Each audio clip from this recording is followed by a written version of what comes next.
খুবই দুঃখের বিষয় এই যে রাজ্য সরকারের একটি কলমের খোঁচায় চাকরি চলে গেল ৭৩০ জন সরকারি কর্মচারী। এই ৭৩০ জন সরকারি কর্মচারী কিন্তু অনিয়মিত ও চুক্তিবদ্ধ কর্মচারীর যে আওতায় ওরা পড়ছে। রাজ্য সরকার তড়িঘড়ি করে এমন কি সিদ্ধান্ত নিল যার জন্য ৭৩০টা ফ্যামিলি পথে গিয়ে বসলো। তাদের জীবন জীবিকা কীভাবে নির্বাহ হবে? রাজ্য সরকারের এই অমানবিক সিদ্ধান্ত সত্যি অকল্পনীয়। এরকম সিদ্ধান্ত কেউই আশা করিনি। এরকম প্রতিশ্রুতি কোনো সময় ছিল না যে সরকারি কর্মচারী হিসেবে যারা চাকরি করছে তাদের চাকরি চলে যাবে। রাজ্য সরকার কি এটাই চেয়েছিল? কর্মচারীকে এটাই চেয়েছিল? ১-২ জন হলে বলা যেত, সংখ্যাটা কিন্তু ৭৩০ জন। প্রথম যখন তারা চাকরিতে জয়েন করেছিল তখন তারা ৫০ টাকা করে মাসে বেতন পেত। বর্তমানে তাদের বেতন বৃদ্ধি পেতে পেতে ৭,০০০ টাকার কাছাকাছি হয়েছে, যদিও অনেকটা কম বেতনই তাদের জব করতে হচ্ছে বা চাকরি করতে হয়েছে, কিন্তু তারপরেও তারা জীবন জীবিকা নির্বাহের জন্য এই চাকরিটা করে যাচ্ছিল। কিন্তু হঠাৎ করে রাজ্য সরকার এমন সিদ্ধান্ত নিয়ে নিল যে ১ নভেম্বর থেকে তাদের আর চাকরিতে যেতে হবে না। ১ নভেম্বর থেকে সবাই বাড়ির, এখন আর তাদের চাকরিতে যেতে হবে না। ১ নভেম্বর থেকে ১ নভেম্বর থেকে 31 অক্টোবর পর্যন্ত চাকরি ছিল, ১ নভেম্বর আর যেতে হবে না। অর্থাৎ মাসে যে সর্বনিম্ন একটা বেতন আসতো এটা আর আসবে না। রাজ্য সরকার কি অর্থের এতটা ক্রাইসিস, নাকি রাজ্য সরকার চাইছে আস্তে আস্তে কর্মচারী ছাঁটাই করে অনিয়মিত চুক্তিবদ্ধ কর্মচারীর সংখ্যা কমিয়ে আনা, যাতে অর্থ বাড়েন না কমানো যায়? কি চাই রাজ্য সরকার? কি চাই কর্মচারী কি পেয়েছে? সেই প্রতিবেদনটা আমরা কভার করার চেষ্টা করব। রাজ্য সরকারের এক কলমের খোঁচায় চাকরি গেল ৭৩০ জন কমিউনিটি হেলথ গাইড CHG এর। ১৯৮১ সালে প্রাক্তন মুখ্যমন্ত্রী মোরারজি দেসাইয়ের আমলে চালু করা পল্লী স্বাস্থ্য প্রকল্পের অধীনে ৫০ টাকা বেতনে চাকরি শুরু করে তারা। প্রাথমিক স্বাস্থ্যসেবার প্রথম সারিতে থেকে দীর্ঘ ৪ দশকের বেশি সময় ধরে গর্ভবতী মা থেকে শিশু বৃদ্ধ সবারই পাশে দাঁড়িয়েছে। গ্রাম ত্রিপুরার স্বাস্থ্য বিপ্লবের অগ্রদূত ছিলেন এই কর্মীরা।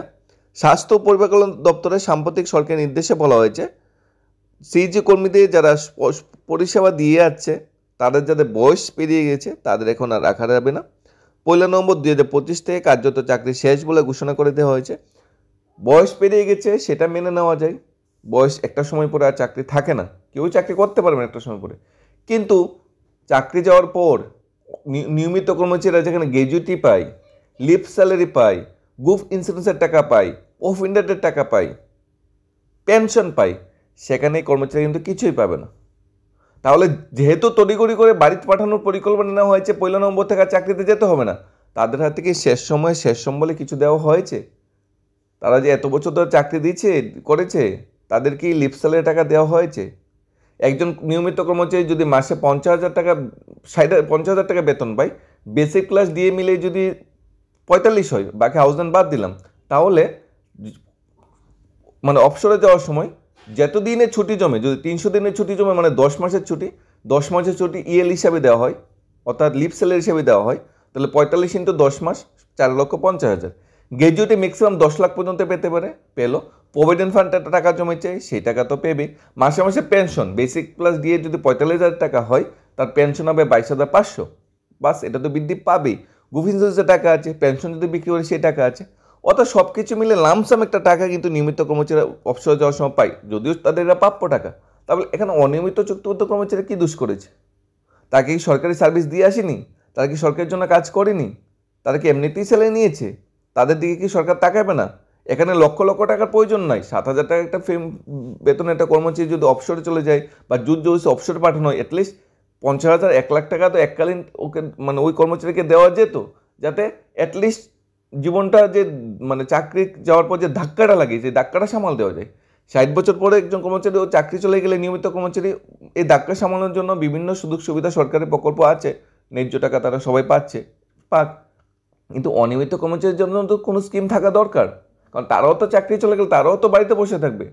তখন কি তারা ডেইলি লেবারে কাজ করবে, না রিক্সা চালাবে, নাকি পানের দোকান দেবে, নাকি কি করবে? সংসার তো প্রতিপালন করতে হবে, কিন্তু কিচ্ছুই নেই। এত বছর সার্ভিস করার পর খালি হাতে বাড়ি ফিরতে হচ্ছে। যদি থাকতো তাহলে কত আগে অপশন চলে যেত, তা শিওর উঠবে। অনেকের বয়স পেরিয়ে গেছে, তবু শেষ বয়সে মাসে 7,000 টাকা ভাতা হিসেবে পায়, যেহেতু পেনশন নেই তাই সেটাই তারা সবচেয়ে বড় কাম্য। কিন্তু 31 অক্টোবর 2025 পর্যন্ত বেতন পাবেন, তারপর আর নয়। এটা আমরা মানে মানি এবং আমরা এই ডিসিশনটা সরকারের অ্যাকসেপ্ট করি যে হ্যাঁ 60 বছর পেরিয়ে গেলে চাকরি থেকে যেতে হবে। কিন্তু এটাও মানা দরকার, এটাও ডিসিশন নেওয়া দরকার যে 60 বছর পর্যন্ত একটা কর্মচারী সরকারকে সময় দিয়েছে, সরকারের সাথে থেকেছে সে 730 জন কর্মচারী, তাই সেই 30 জন কর্মচারীকে এককালীন একটা ফিনান্সিয়াল বেনিফিট অবশ্যই সরকারের দেওয়া উচিত ছিল, যেহেতু তারা তীব্র অনিয়মিত চুক্তিবদ্ধ কর্মচারী। একটু সম্বল ছিল, একটু সম্মান ছিল, যে সম্মানে পরিবারটা চলতো, কিন্তু সেইটুকু কেড়ে নেওয়া হলো। খুবই পুচ্ছ অনেকে। কিছুদিন আগে সাক্ষাৎ করা এক সিএজি কর্মী কান্নার বেজা কণ্ঠে বলেন, জন্ম থেকে বার্ধক্য রুগীর সেবা করেছি, এখন নিজেরা অসুস্থ বৃদ্ধ, তাই বলে কি আমরা আর প্রয়োজন নেই? খুবই কষ্টদায়ক। শুরু থেকেই আমরা রোগীর চিকিৎসা করে যাচ্ছি, এখন আমরা নিজেরা রোগী, নিজেরা বার্ধক্য অবস্থায়, এখন আমাদের আর দরকার নেই, এখন আমাদের আর চিকিৎসা কি হবে? আমরা কি মাসে টাকা পাবো? আর তো পাবো না।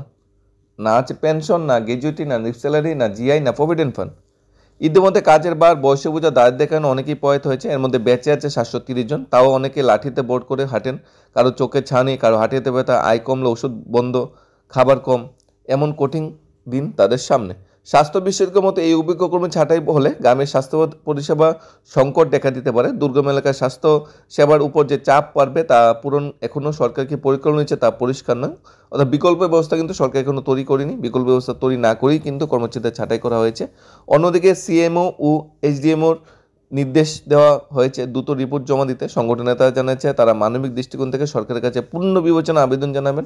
প্রয়োজন আন্দোলনের পথে নামতে পিছুপা হবেন না। দীর্ঘ 40 বছরের সেবার পর পুরস্কার হিসেবে চাকরি চলে গেল, এই লাঞ্ছনের ক্ষত কত গভীর তা বাসায় প্রকাশ করা যায় না। প্রশ্ন একটাই, মানুষের স্বাস্থ্য রক্ষার জীবন কাটানো এই স্বাস্থ্যকর্মীদের ভবিষ্যৎ রক্ষা করবে কি?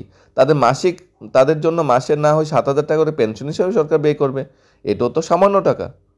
নজর এখন সরকারের সিদ্ধান্ত বদলের দিকে। সরকার এই অনিয়মিত চুক্তিবদ্ধ কর্মচারীর জন্য কী সিদ্ধান্ত নেই? রাজ্য সরকারের সিদ্ধান্তেই চাকরি চলে গেল। এখন রাজ্য সরকার যদি একটু সহানুভূতি দৃষ্টিকোণ থেকে ওই কলম যে খুঁচাটা দিয়েছিল সেটা যদি একটু পরিবর্তন করে, যদি ইরেজার থাকতো সেটা মোছা যেত, বা কলম দিয়ে যদি কারেকশন করা যেত, অ্যামেন্ডমেন্ট করা যেত, তাহলে হয়তো ফ্যামিলিগুলো বেঁচে যেত। ঠিক আছে, তাদের বার্ধক্য অবস্থায় চলে গেছে, এতে একটা লামসাম মাসে পেনশন বা ভাতার যদি একটা ব্যবস্থা করা হতো, অ্যাটলিস্ট ওষুধপত্রের টাকাটা তো হতো। সেইটাই এখন সবচেয়ে বড় বিষয়। যখন শরীর শক্তি ছিল, জোর ছিল, তখন এজ এ স্বাস্থ্যকর্মী হিসাবে স্বাস্থ্য ব্যবস্থাকে সুন্দর করে রেলে ডোলে সাজিয়েছিল। এখন শরীরে জোর নেই, শক্তি নেই, নিজেই রোগী, এখন আর স্বাস্থ্য ব্যবস্থা কীভাবে দেখবে? তবে অবসরে যেহেতু চলেই যাচ্ছে, অবসরকালীন কিছু বেনিফিট সবারই প্রাপ্য, সেই বেনিফিটগুলো অবশ্যই রাজ্য সরকারের দেওয়ার প্রয়োজন ছিল। যাই হোক, 730 জন কর্মচারী যাদের চাকরি চলে যায়, বা যারা মাসে একটা টাকা আসতো আগে, সেই টাকাটা যখন হঠাৎ করে বন্ধ হয়ে যাবে, তখন অবশ্যই রোগীর চিকিৎসা, পরিবারের যে ভরণ পোষণ, সেটা সামাল দেওয়া কষ্টসাধ্য হয়। এখন দেখার বিষয় রাজ্য সরকার মানবিক দৃষ্টিকোণ থেকে কী সিদ্ধান্ত নেই, কারণ যেই দপ্তরে তারা চাকরি করতো ওই দপ্তরের মুখ্যমন্ত্রী, ওই দপ্তরের স্বাস্থ্যমন্ত্রী কিন্তু ডক্টর মানেক শাহ মহোদয়। ধন্যবাদ সবাইকে। Studies of Tripura YouTube channel.